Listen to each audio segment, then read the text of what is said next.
Halo pemirsa, apa kabar? Senang sekali saya Estia Dika bisa kembali menemani Anda di program talk show yang syarat informasi inspiratif, apalagi kalau bukan Bincang Sehati.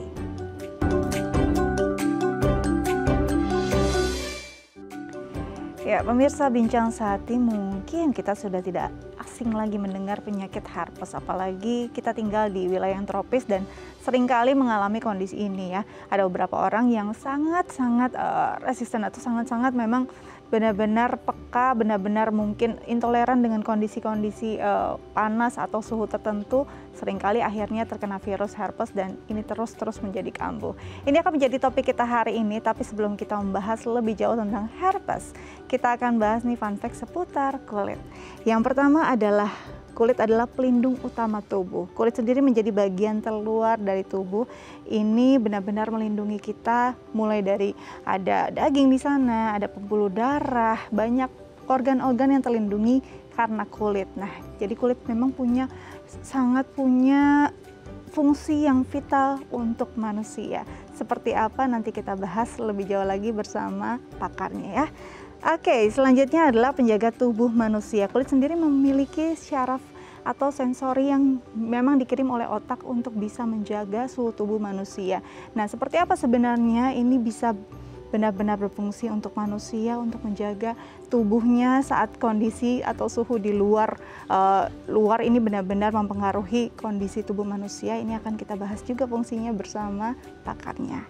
Oke, selanjutnya adalah strukturnya berlapis-lapis. Nah, kulit sendiri memiliki beberapa struktur atau lapisan, yaitu ada epidermis, dermis, dan subkutis. Nah, ini sebenarnya masing-masing punya fungsinya. Nah, fungsinya apa saja nanti kita juga akan konfirmasi bersama dokter kita hari ini ya.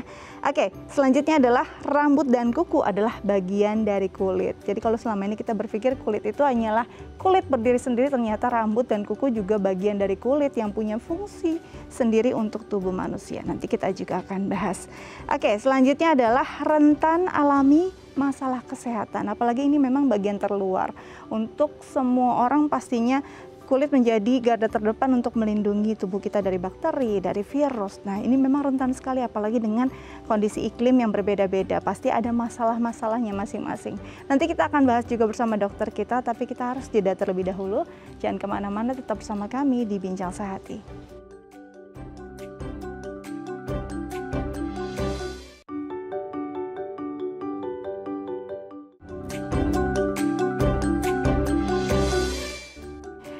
Baik pemirsa, di segmen sebelumnya kita sudah bahas nih fun fact seputar kulit dan kita akan konfirmasi langsung bersama pakarnya. Sudah hadir via sambungan Zoom bersama kami, yaitu Dr. Hadi Firmansyah, SPK KMKes, spesialis kulit dan kelamin dari Rumah Sakit IMC Cikarang. Langsung kita sapa. Halo Dr. Hadi, apa kabar? Halo dok. Kabar baik, alhamdulillah ya. Baik, oke dok. Tadi di segmen sebelumnya kita sudah bahas beberapa hal nih seputar kulit. Nah, yang pertama saya ingin tanyakan bahwa kulit ini adalah pelindung utama tubuh. Seperti apa sebenarnya fungsi utama dari kulit sebagai pelindung utama tubuh ini, dok? Ya baik. Jadi memang kulit itu mempunyai sebenarnya bermacam-macam fungsi.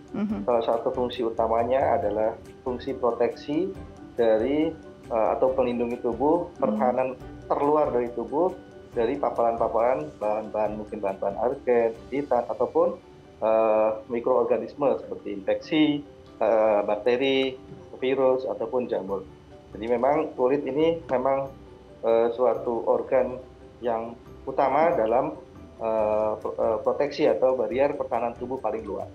Oke, jadi kulit memang fungsi utamanya adalah sebagai proteksi pertahanan terluar dari tubuh manusia dan ini sangat-sangat berdampak vital gitu ya dok untuk kehidupan manusia. Selanjutnya yang ingin saya tanyakan adalah fungsi dari kulit sebagai penjaga suhu tubuh manusia. Sejauh mana kulit ini bisa memerankan peran tersebut dok? Ya, tadi ya fungsi kulit itu memang ada beberapa banyak fungsi dari kulit. Salah satunya tadi proteksi, kemudian yang kedua adalah termoregulasi, di mana kulit ini bisa menjaga suhu tubuh itu sesuai dengan suhu di lingkungan luar. Jadi ini salah satu fungsi dari kulit yaitu termoregulasi. Oke, jadi kulit benar-benar bisa menjaga suhu tubuh manusia sesuai dengan suhu yang ada di sekelilingnya ya dok ya. Oke, selanjutnya adalah strukturnya ini sangat berlapis-lapis. Ada bagian-bagian atau lapisan-lapisan yang memang terdiri dari kulit sendiri ya dok. Kalau bisa dijelaskan apa sih dok fungsi dari setiap lapisan tersebut? Baik, kulit sendiri memang terbagi menjadi 3 lapisan, yaitu lapisan epidermis atau lapisan yang paling keluar, kemudian lapisan dermis, lapisan yang di bagian tengah-tengah kulit, dan juga lapisan hipodermis, lapisan di bawah, paling bawah dari kulit sendiri. Semua lapisan tersebut mempunyai fungsi yang bermacam-macam, mempunyai fungsi yang masing-masing berbeda, terutama di lapisan epidermis. Lapisan epidermis ini adalah lapisan terluar dari kulit yang fungsinya untuk di samping sebagai barier paling luar, lapisan epidermis ini juga bisa membuat regenerasi kulit. Jadi kulit itu setiap bulan itu akan regenerasi, atau selalu ini ya, selalu berganti-ganti ya. Jadi ada lapisan yang paling luar ya, ada lapisan stratum corneum, kemudian lapisan lucidium, granulosum, spinosum, dan basal. Nah, 5 lapisan ini akan selalu beregenerasi. Jadi lapisan yang bawah akan naik ke atas sehingga pada lapisan yang paling atas ini disebut dengan sel kulit tanduk atau sel kulit mati yang nantinya akan terkelupas atau terbuang. Kemudian lapisan yang bawah akan terus regenerasi seperti itu. Baik, jadi setiap kulitnya sepertinya kayak lapisan yang hidup ya, yang hidup dan betul, tidak akan habis untuk regenerasi. Ya. Baik dok, jadi setiap lapisan memang punya fungsi masing-masing dan ini akan terus beregenerasi. Sepertinya hidup mereka akan saling berganti, saling menopang dan saling melengkapi ya dok ya. Baik, selanjutnya adalah bahwa rambut dan kuku adalah bagian dari kulit. Benar nggak sih dok? Dan seperti apa sebenarnya perannya sebagai bagian terluar? Ya, memang benar ya. Kuku sendiri sebenarnya lapisan kulit juga. Lapisan kulit yang mungkin paling tebal. Nah, lapisan kuku ini juga disebut sama dengan lapisan stratum corneum atau sel kulit tanduk. Tapi hanya lokasinya mungkin di daerah kuku, sehingga dia akan menebal. Fungsinya hampir sama dengan fungsi kulit yang di bagian luar ya. Tentunya dengan bisa melindungi bagian tubuh bagian dalam. Gitu. Oke, jadi memang ini adalah bagian dari proteksi luar juga ya kuku dan rambut ya dok ya. Baik, selanjutnya adalah kulit ini rentan mengalami masalah kesehatan karena bagian terluar. Benar tidak dok? Ya karena memang kulit itu bagian terluar dari tubuh, memang tentunya pasti akan rentan karena kemungkinan paparan-paparan alergen ataupun bahan-bahan iritan, substansi kimia akan melewati kulit terlebih dahulu sebelum masuk ke dalam tubuh. Sehingga masalah yang timbul di awal ketika kita terpapar hal-hal seperti itu tentunya akan dialami kulit terlebih dahulu. Gitu. Oke, jadi memang akan dialami oleh kulit dulu karena ini adalah bagian terluar, bagian yang menjadi proteksi utama begitu ya dok ya. Nah dok, kalau bicara tentang kondisi di tropis sendiri ini, apakah memang jadi satu permasalahan yang cukup pelik juga untuk masalah kulit, atau sebenarnya orang-orang yang memang tinggal atau lahir di kondisi tropis sudah punya kondisi kulit atau fungsi kulit yang lebih, istilahnya lebih punya garda terdepan untuk menghadapi situasi iklim di tropis sendiri dok?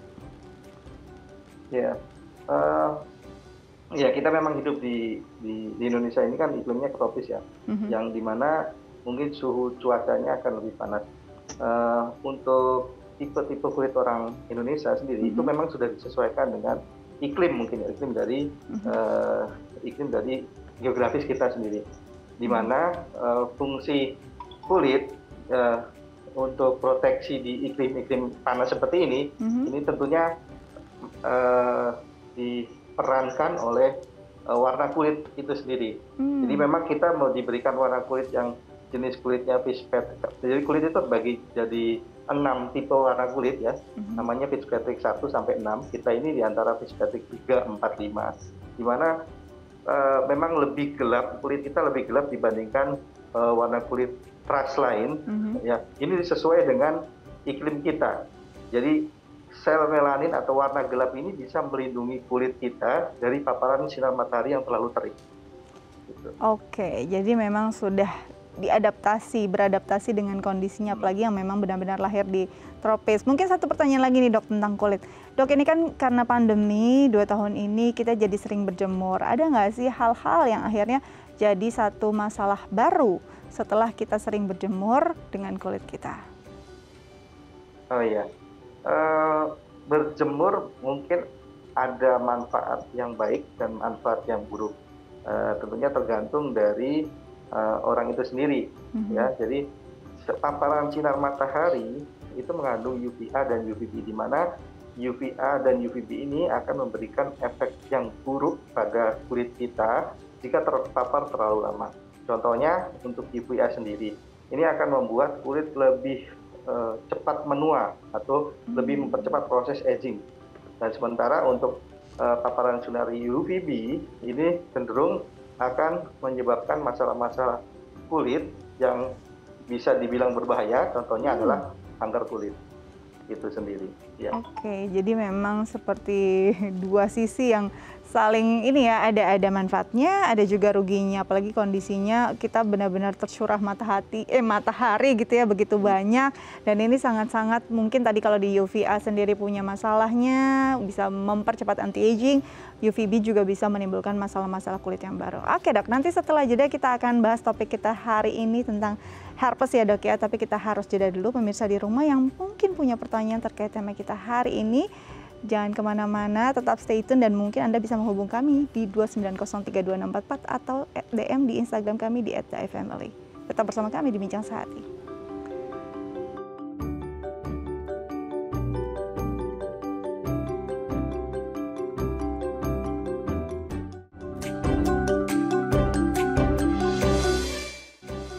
Ya, pemirsa kembali lagi bersama kami di Bincang Sehati, dan kali ini kita akan bahas seputar penyakit herpes. Nah, pemirsa mungkin Anda punya pertanyaan atau ada yang ingin ditanyakan terkait tema kita hari ini, bisa lo menelpon kami di 021-290-32644 atau DM ke Instagram kami di @daifamily. Oke, kita lanjut lagi membahas tema kita hari ini bersama Dr. Hadi. Dok, masih bersama kami, Dok? Iya, ya Mbak Rika. Baik, nah dok, kalau kita Yes, masih standby ya, berbagi informasi untuk pemirsa. Dok, hari ini kita bicara tentang herpes. Sebenarnya herpes ini tuh penyakit seperti apa sih? Boleh dijelaskan, silakan dok. Iya, jadi kalau kita bicara mengenai herpes, sebetulnya terkadang pasien memukul rata ya. Kadang ada misunderstanding dari penyakit herpes dihubungkan dengan infeksi menular seksual. Sebetulnya herpes sendiri, ini kalau dari definisi, ini adalah infeksi penyakit kulit dan saraf yang disebabkan oleh virus herpes. Dan virus herpes sendiri sebetulnya ada bermacam-macam. Kalau dilihat dari tipenya, virus herpes sendiri sebetulnya ada 8 tipe dari virus herpes, human herpes virus atau virus herpes manusia, dari tipe yang nomor 1 sampai nomor 8. Tetapi yang menyebabkan terjadinya penyakit herpes cuma ada 3 tipe, yaitu virus herpes tipe 1, 2, dan 3. Dan masing-masing tipe ini jenis penyakit herpesnya pun berbeda-beda ya. Yang tipe 1 dan 2 ini bisa disebut dengan herpes simplex virus atau penyakit herpes simplex yang biasanya menyerang pada daerah bibir dan kelamin. Nah, 2 virus ini yang biasanya dihubungkan dengan infeksi menular seksual. Tetapi untuk yang virus herpes tipe 3, ini biasanya awalnya terjadi penyakit yang namanya cacar air atau varicella, yang nantinya akan berkelanjutan menjadi herpes zoster oral, atau orang lebih mengenal dengan cacar air atau cacar ular. Seperti itu, Mbak Dika. Ini sering sekali mungkin ya kita mendengar, jadi memang herpes ini berkaitan dengan cacar ular atau memang penyakit yang sama nih dok, untuk diluruskan? Ya, jadi berbeda. Berbeda ya? Herpes simplex, ya berbeda. Jadi herpes simplex yang terjadi mungkin hanya di daerah bibir dan sekitar kelamin ini bukan cacar ular ataupun cacar api, tapi memang penyakit mirip dengan herpes, yang namanya herpes ya. Dengan herpes itu gejalanya mungkin lenting berair bergerombol disertai dengan rasa nyeri. Tetapi ini suatu penyakit yang berbeda. Tetapi kadang kan pasien seling misunderstanding ya. Kalau misalkan kita mendiagnosis, oh ibu terkena herpes, tapi ya langsung dihubungkan dengan, padahal saya tidak pernah melakukan hubungan seksual. Nah ini harus diluruskan antara herpes zoster yang cacar air, yang memang sebetulnya bukan penularannya bukan dari hubungan seksual, dengan herpes simplex atau herpes genital yang memang penularannya bisa melalui hubungan seksual. Baik, jadi jenisnya memang ada macam-macam dan memang faktornya macam-macam. Tadi ada yang genital, ada yang zoster juga gitu ya. Nah dok, kalau bicara tadi memang salah satunya kalau kita bicara yang genital, ini yang di daerah bibir ataupun di kelamin adalah mungkin diduga terjadi karena adanya perpindahan virus karena hubungan seksual. Lalu tipe-tipe yang lain, faktornya apa penyebabnya dok? Tipe yang lain, maaf Badika maksudnya? Nah, kalau tadi kan memang salah satu penyebabnya dengan hubungan seksual. Selain hubungan seksual, apa yang bisa menyebabkan terjadinya atau seseorang terpapar virus herpes ini? Ya, jadi herpes simplex ini memang penularannya melalui kontak langsung ya. Kontak langsung mungkin kulit dengan kulit atau penderita yang terkena herpes simplex kemudian menyentuh kulit yang penderita yang sehat sehingga virus itu masuk, kemudian terjadilah herpes simplex. Nah, memang karena memang penularan secara kontak, kebanyakan bisa melalui hubungan seksual.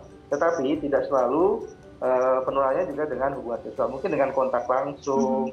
Mungkin kalau yang di herpes di bibir ya, dengan mungkin memakai alat makan yang bersamaan, misalnya satu gelas ya, yang satu punya herpes, kemudian diminum dengan temannya yang lain, nah itu bisa juga transmisi atau penularan melalui kontak non seksual. Baik, dok, kalau bicara tentang herpes sendiri ini kan karena virus dan katanya kalau walaupun kondisinya sudah membaik tidak ada, tapi virusnya ini bukannya mati tapi hanya tertidur. Apakah masih bisa menularkan saat herpesnya atau virus herpesnya tidak reaktif? Nah, kalau virusnya tidak reaktif, mungkin penularannya akan minimal ya, akan kecil sekali. Nah, penularan yang tinggi itu ketika virusnya aktif. Hanya ada keadaan yang namanya ketika virus itu aktif, tetapi tidak menimbulkan gejala, namanya subklinis. Ini juga bisa menularkan, tapi hanya ya mungkin kecil kemungkinan. Seperti itu, Mbak Dika.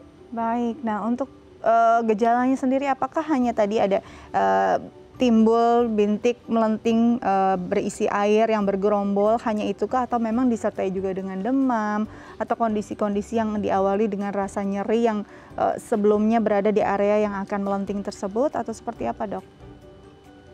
Ya, memang untuk gejala khas dari virus itu sendiri ya pasti akan diawali dengan namanya gejala prodromal. Gejala prodromal ini gejala ketika virus itu mulai aktif ya. Mulai aktif bisa gejala seperti demam, letih, lesu. Tetapi gejala ini terkadang tidak selalu orang mengalami hal tersebut. Bisa demam saja, bisa hanya tidak enak badan saja, bisa dengan hanya meriang aja atau tidak nafsu makan dan lain-lain. Dan kemudian setelah beberapa hari setelah gejala prodromal itu muncul, ini akan muncul lesi-lesi kulit atau ruam kulit. Ya ini yang khas dari herpes adalah lenting berair bergerombol, disertai dengan rasa nyeri seperti ditusuk-tusuk. Nah ini yang khas dari herpes, seperti mau herpes simplex yang genital ataupun herpes zoster, gejalanya hampir mirip, hanya lokasinya yang berbeda. Usia berapa saja sih yang rentan terkena virus herpes ini dok, dan apakah memang ada hubungannya dengan gender juga? Untuk berbeda-beda ya tadi ya, antara herpes simplex ataupun herpes zoster, rentan usia mungkin akan berbeda-beda. Kalau untuk herpes simplex, tentunya kan karena penularannya kontak langsung, hubungan seksual, kemungkinan usia-usia yang paling rentan itu usia-usia dewasa atau seksual aktif biasanya. Ini bisa menimbulkan. Tetapi kalau untuk yang herpes zoster sendiri, herpes zoster ini atau cacar air, cacar ular atau cacar api, ini sebetulnya lanjutan dari cacar air atau varicella. Orang yang sudah terkena varicella, virus ini akan tidak aktif di ganglion saraf atau di saraf belakang. Ya. Kemudian dia akan reaktivasi atau aktif kembali jika sistem imun tubuh kita turun. Dan tentunya yang paling rentan timbulnya herpes zoster sendiri adalah usia-usia tua, mungkin 50 tahun ke atas. Makanya angka kejadian untuk herpes zoster sendiri lebih banyak terjadi pada usia-usia 50 tahun ke atas. Baik, jadi kita sendiri yang mungkin pernah juga terpapar cacar, mungkin ada kendala atau akan mendapati kondisi seperti demikian di saat-saat usia 50-an. Bisa dicegah tidak sih, Dok? Untuk pencegahan tentunya dengan pola hidup yang baik ya, karena ini berkaitan dengan sistem imun tubuh kita. Jadi pencegahannya supaya mungkin jangan sampai di usia dini 50 tahun sudah muncul. Ya tentunya pola hidup yang baik, ya makan yang baik, olahraga yang cukup, tidur yang cukup, ini akan menjaga imunitas kita agar selalu baik. Baik, nah untuk herpes sendiri saat dia kambuh gitu ya, ini kan ada masanya untuk dari mulai melenting sampai dia kering begitu, Dok. Biasanya berapa lama sih seseorang bisa menjalani fase-fase tersebut? Apakah lebih dari 1 minggu atau bisa lebih? Ya, untuk gejala herpes sendiri maupun herpes simplex maupun herpes zoster, memang fase perjalanannya hampir sama. Ya, 1-2 hari diawali dengan gejala prodromal, demam dan sebagainya. Kemudian 2-4 hari biasanya akan muncul lenting berair disertai nyeri dan sebagainya.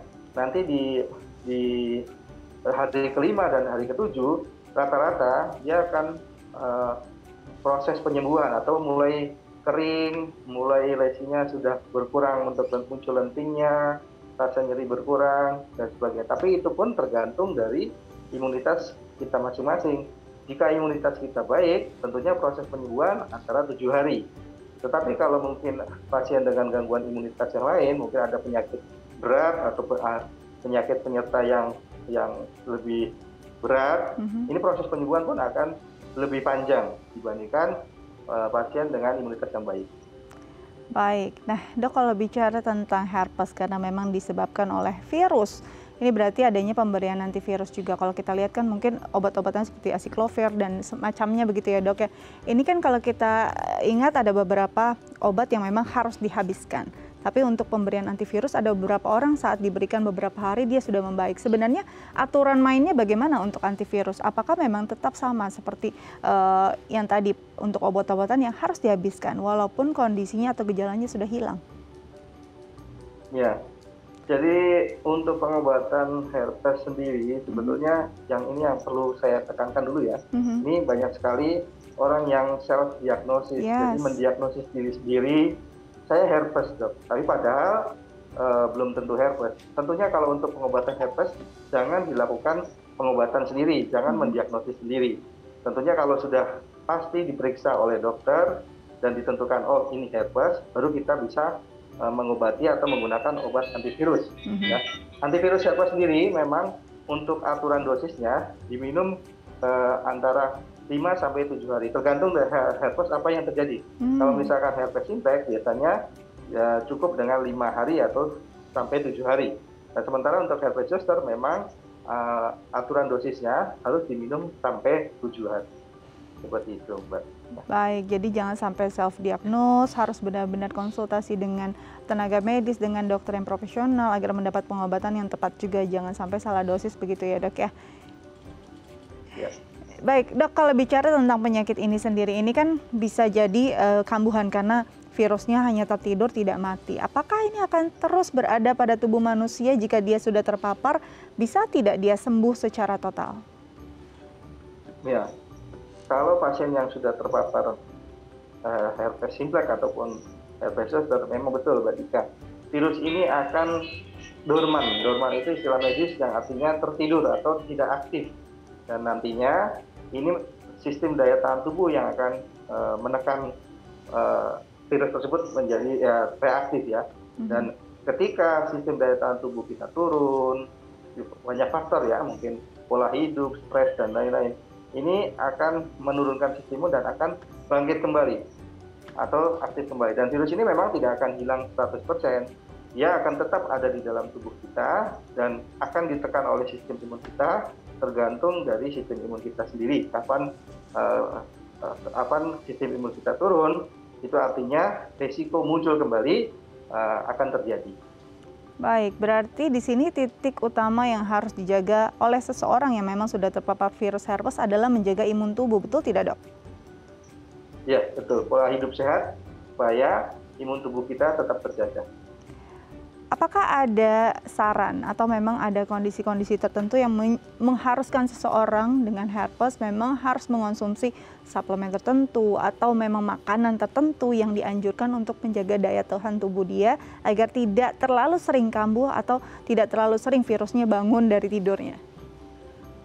Ya, ini tergantung kasus juga ya, Mbak Dika. Nah, kalau untuk yang herpes simplex memang tingkat kekambuhannya sangat tinggi. Terkadang dalam satu tahun bisa kambuh 3-4 kali dalam satu tahun. Nah, ini memang disarankan untuk tetap harus selalu menjaga sistem imun tubuh kita dengan cara tadi pola hidup sehat, makan yang bagus, dan olahraga. Tetapi tubuh kita terkadang memang ada beberapa zat atau suplemen yang tidak bisa dihasilkan oleh tubuh kita. Tentunya kita harus membantu dengan memberikan suplemen-suplemen vitamin untuk konsumsi sehari-hari. Baik, jadi menarik sekali ya, vitaminnya apa saja sebenarnya yang perlu dikonsumsi oleh orang-orang yang memang harus menjaga imun tubuh agar tidak terus kambuh herpesnya. Nanti kita bahas, tapi kita harus jeda dulu ya, Dok ya. Pemirsa jangan kemana-mana, tetap bersama kami di Bincang Sehati.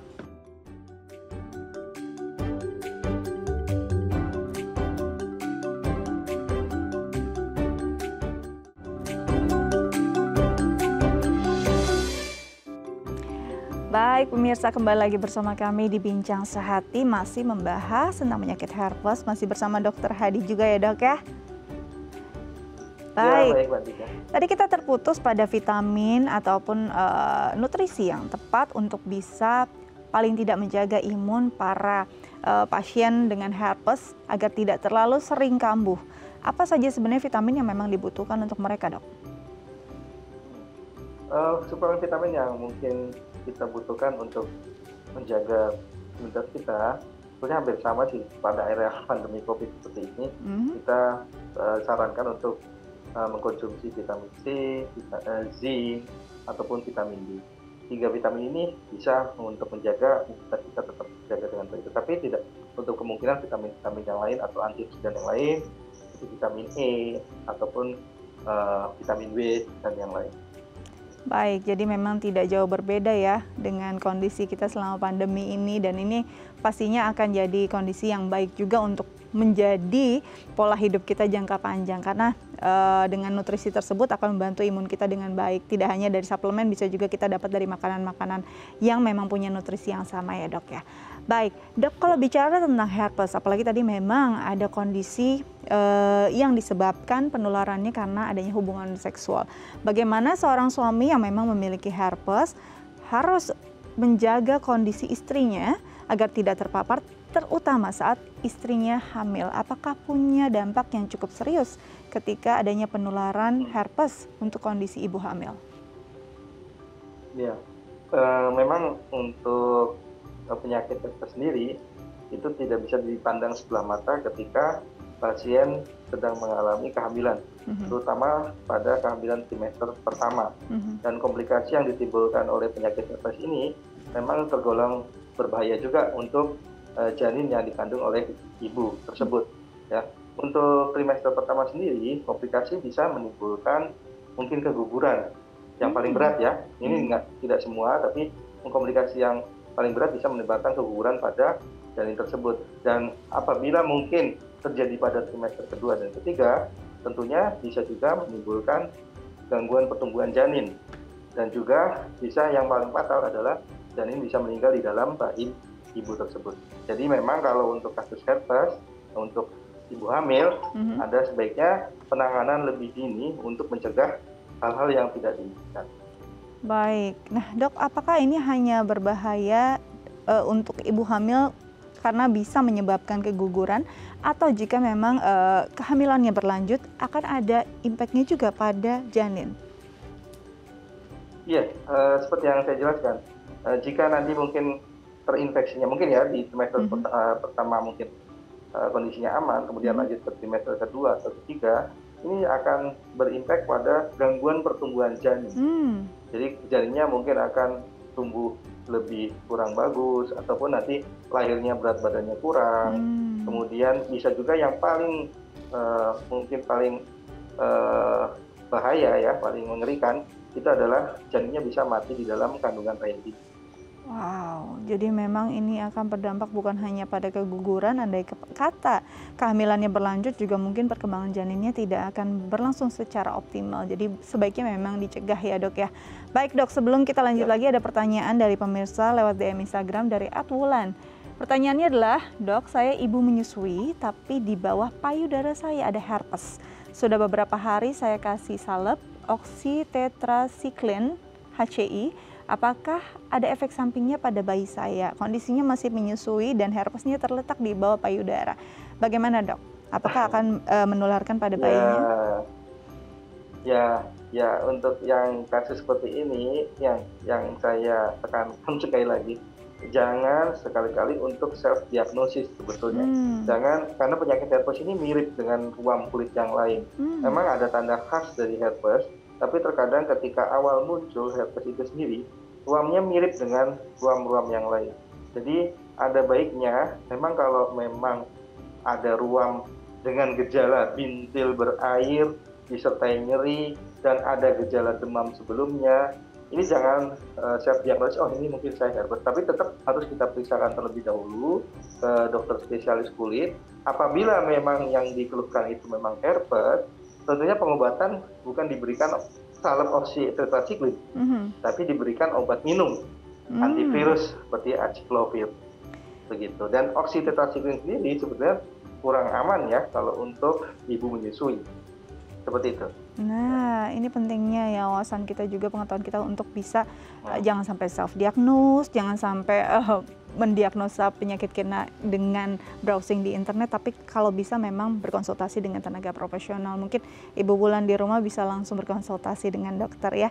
Baik, nah dok, tadi dokter sering sekali mengingatkan jangan sampai self-diagnose, bahkan bisa jadi pemberian obatnya tidak tepat untuk penyakit tersebut.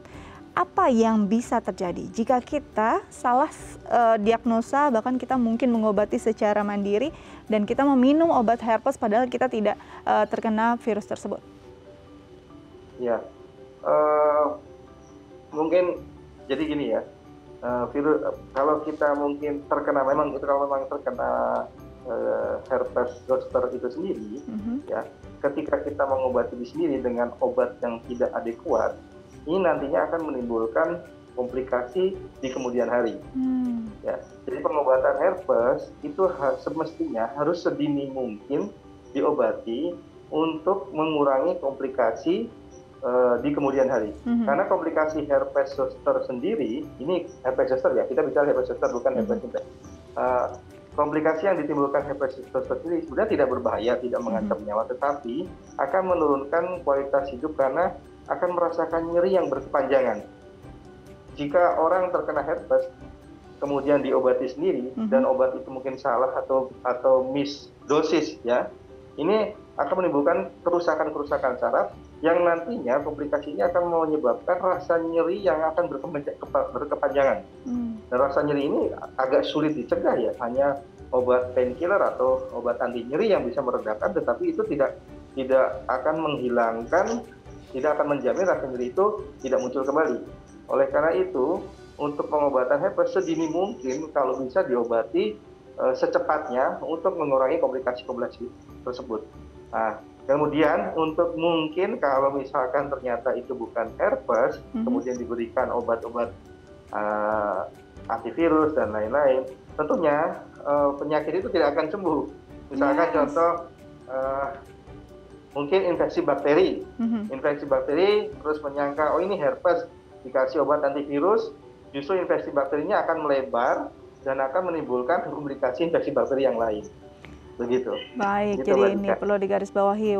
Kalau memang bukan herpes, pastinya akan lebih buruk. Andai kata memang herpes, tapi dengan dosis yang dibuat sendiri atau mandiri, ini juga pasti penanganannya tidak baik dan mungkin ada komplikasi nanti jangka panjangnya. Dok, kalau bicara tentang komplikasi sendiri, penyakit tadi kan dokter sendiri bilang untuk penyakit herpes zoster. Untuk yang genital, apakah memang nantinya jangka panjangnya ada komplikasi tersendiri atau mungkin ada kondisi yang lebih buruk jika tidak ditangani? Ya. Untuk herpes simplex atau genital ini memang komplikasi terburuknya tidak akan menyebabkan kematian, tetapi sama ya, ini akan rekurennya lebih tinggi dan pasien ini rata-rata tidak nyaman ketika dia muncul. Tentunya pasti rasa sakit yang sangat hebat sehingga terkadang tidak bisa melakukan aktivitas. Nah, sebetulnya ini yang dimasalahkan ya kalau untuk herpes simplex, dan tentunya herpes simplex ini juga bisa menularkan ke pasangannya jika ya itu tadi kalau memang tidak diobati dengan baik. Gitu. Baik, jadi memang kalau tidak diobati dengan baik, apapun itu kondisinya akan lebih buruk dan akan mengurangi kualitas hidup seseorang ya dok ya. Nah dok, kan ini ada yang mengaitkan juga dengan cacar ular, katanya kalau memang ini sudah melingkar begitu ya dok, areanya sudah makin banyak, bahkan katanya bisa ke seluruh tubuh dan menyebabkan kematian. Mungkin bisa dikonfirmasi apakah ini fakta atau mungkin hanya wacana atau rumor yang beredar tentang penyakit tersebut, dok? Ya, kalau bicara cacar ular ini dihubungkan dengan herpes zoster sendiri ya. Nah, memang ada keadaan-keadaan tertentu pada imun seseorang atau imun pasien. Meskipun tadi saya katakan herpes zoster ini tidak menyebabkan kematian, tapi ada memang keadaan-keadaan tertentu ketika imun tubuh seseorang ini sangat-sangat rendah atau sangat-sangat kurang baik, ini virus ini akan lebih viremi atau lebih menyebar, ya, bahkan bisa sampai mungkin ke seluruh tubuh yang namanya herpes virus disseminata. Dan ini yang memang bisa menimbulkan kematian ya. Kalau memang ada yang bilang kalau cacar airnya melingkar ke seluruh tubuh pasti akan berbahaya. Ya kalau kalau secara teori mungkin ya betul-betul juga, tidak salah juga seperti itu. Tapi itu pun tidak semua orang ya yang bisa mengalami hal tersebut. Mungkin ada beberapa yang memang sistem imunnya sangat kurang bagus, entah itu karena ada penyakit yang mendasari atau ada gangguan imunitas, itu bisa terjadi. Baik, jadi sebenarnya penyebabnya mungkin bisa jadi karena tadi imun tubuhnya yang sangat drop, otomatis bisa dilihat dengan jumlah herpesnya yang menyebar begitu banyak, otomatis juga ini akan mungkin sangat besar kemungkinannya untuk menyebabkan kematian, karena bisa jadi juga ada komplikasi di bagian lain karena imunnya begitu rendah ya dok ya. Oke, nah betul. Dok, bagaimana ya dok kalau misalkan memang seseorang akhirnya menularkan pasangannya, apalagi mungkin pasangannya perempuan. Ini ada, apalagi kan di daerah, mungkin daerah-daerah alat kelamin gitu. Apakah nanti ada impact-nya juga pada kesuburan perempuan tersebut? Kalau untuk kesuburan tidak, tapi tentunya kalau pada wanita yang sudah mengalami herpes zoster ketika dia mengalami hamil ya, ketika hamil tentunya imun tubuh ibu hamil tersebut akan turun. Dan herpesnya akan selalu kambuh. Nah, untuk kasus seperti ini tentunya harus dengan pengawasan dengan dokter spesialis kandungan ya, untuk rencana persalinannya. Seperti itu. Berarti apakah ibu hamil bisa mengonsumsi obat-obatan tadi dok? Maksudnya masih bisa melakukan pengobatan herpes saat herpesnya kambuh? Apakah memang obat-obatan tersebut nantinya akan disesuaikan juga dengan kondisi ibu hamil?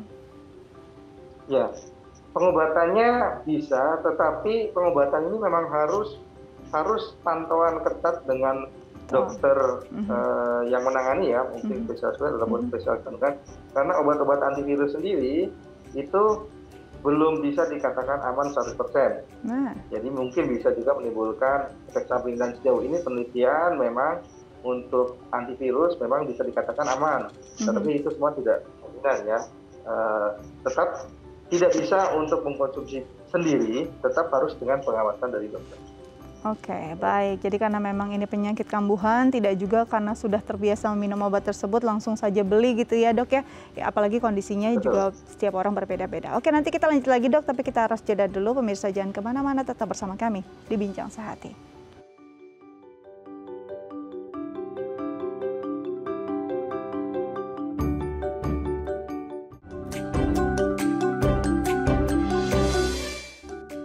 Ya, pemirsa, kembali lagi bersama kami di Bincang Sehati. Di segmen sebelumnya kita sudah bahas banyak hal tentang herpes, antivirus, juga ini bagaimana menanganinya untuk yang memang sudah terpapar virus herpes untuk bisa tetap menjaga imun. Dan kali ini dokter kita akan memberikan tips untuk menjaga kesehatan kulit. Kita sapa lagi dokter kita. Dokter Hadi masih bersama kami ya, Dok?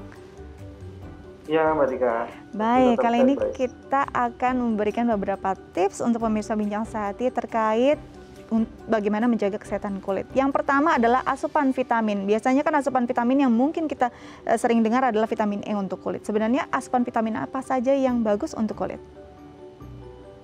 Ya, memang sebetulnya kulit memerlukan asupan vitamin juga ya untuk kesehatan kulit itu sendiri. Vitamin E memang paling berperan ya untuk menjaga kelembapan dari kulit sendiri. Tetapi sebetulnya banyak vitamin-vitamin kulit yang bisa dikonsumsi atau digunakan, contohnya seperti vitamin dengan antioksidan tinggi, vitamin C, astaxanthin. Ini juga akan membantu menjaga kulit kita tetap sehat dan tetap membuat kulit lebih cerah dan awet muda. Oke, jadi memang selain vitamin E, ada vitamin C, bahkan ada zat astaxanthin juga yang katanya kandungannya ribuan kali lebih bagus juga dari vitamin E dan juga vitamin C. Nah, Dok, selanjutnya adalah menjaga kesehatan usus. Apa hubungannya kesehatan usus dengan kulit, Dok? Silakan dijelaskan. Ya, usus merupakan organ yang berfungsi menyerap ya, membantu penyerapan asupan-asupan yang kita konsumsi sehari-hari.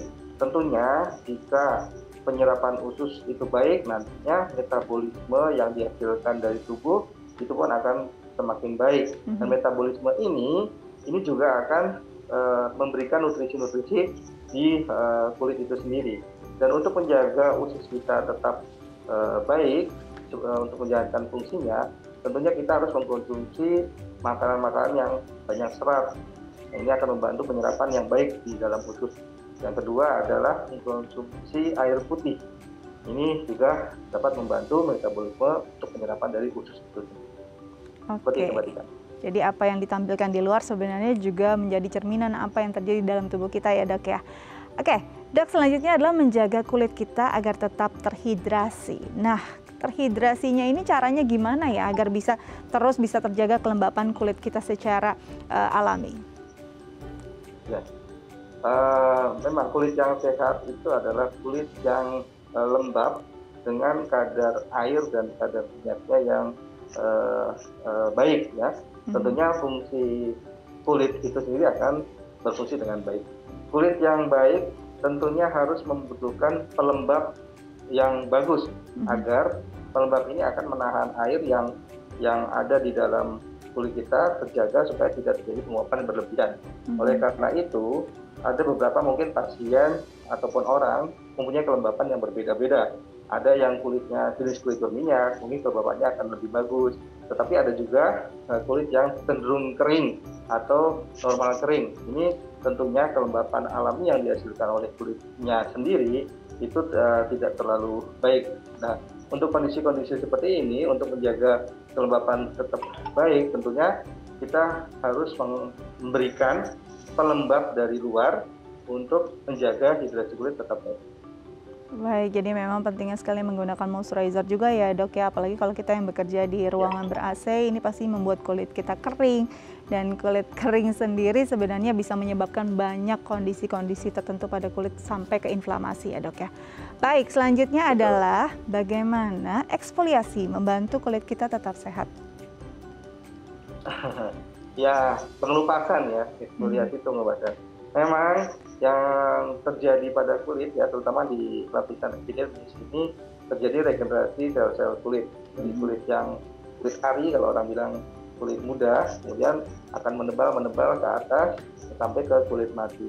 Nah, di saat kulit mati ini mungkin masih menempel di dalam kulit, maka kulit akan terlihat lebih kurang sehat, mungkin kusam ya, Dok ya? Permukaannya kasar, agak gelap dan sebagainya. Oleh karena itu, terkadang proses eksfoliasi alami tidak terjadi, sehingga kita kadang membutuhkan eksfoliasi bantuan atau tindakan eksfoliasi. Tapi hal ini juga tidak membuat over eksfoliasi, setiap hari dieksfoliasi, tidak. Ya, eksfoliasi ini kita butuhkan minimal mungkin 28 hari atau 1 bulan sekali, ya, tergantung dari jenis kulit pasien sendiri. Dan memang tidak bisa disamaratakan apakah pasien ini membutuhkan eksfoliasi yang sering ataupun tidak, karena ketebalan pasien sendiri berbeda-beda. Ada yang kulitnya tipis, ada yang kulitnya sedang, nggak terlalu tebal, ada yang kulitnya tebal. Terkadang memang susah untuk eksfoliasi, makanya oleh karena itu eksfoliasi memang perlu diperlukan apabila memang kulitnya tidak bisa melakukan eksfoliasi alami, begitu. Dan eksfoliasi memerlukan tindakan-tindakan, bisa menggunakan mungkin krim ataupun krim yang membuat eksfoliasi, atau bisa juga dengan tindakan yang dilakukan oleh dokter spesialis kulit. Oke, jangan sampai over eksfoliasi karena nantinya juga akan menyebabkan masalah baru. Yang terakhir, Dok, bagaimana pentingnya menggunakan produk yang tepat untuk kulit? Ya, untuk pemilihan produk kosmetik tentunya kita harus bijak ya, karena tidak semua kosmetik itu bisa disamaratakan cocok untuk semua orang. Tentunya kita harus lebih baik dikonsultasikan terlebih dahulu, dilihat dulu jenis kulitnya, masalah apa yang mungkin terjadi pada kulit tersebut, baru nanti bisa direkomendasikan kosmetik-kosmetik yang cocok sesuai dengan jenis kulit dan kebutuhan kulit itu sendiri. Memang tidak semua kosmetik ya, kita terkadang memilih kosmetik A, B itu belum tentu cocok dengan yang kita pakai. Sedangkan kalau kita melihat orang, saya kok cocok dengan ini, kulitnya bagus, saya mau ikut-ikut pakai kosmetik yang sama dengan temannya dan lain-lain, itu belum tentu cocok. Jadi angka bagusnya kita kalau untuk menggunakan kosmetik, lebih baik memang lebih dikonsultasikan dan dilihat sesuai jenis kulitnya dan minta rekomendasi kosmetik apa yang cocok dari dokter. Ya. Baik, Dok. Terima kasih banyak telah berbagi informasi bersama kami. Dokter, terima kasih dan selamat kembali beraktivitas. Baik, terima kasih, Dok. Baik, pemirsa, itu tips dari dokter kita, semoga bisa berguna untuk Anda. Saya Astia Dika pamit undur diri, sampai jumpa.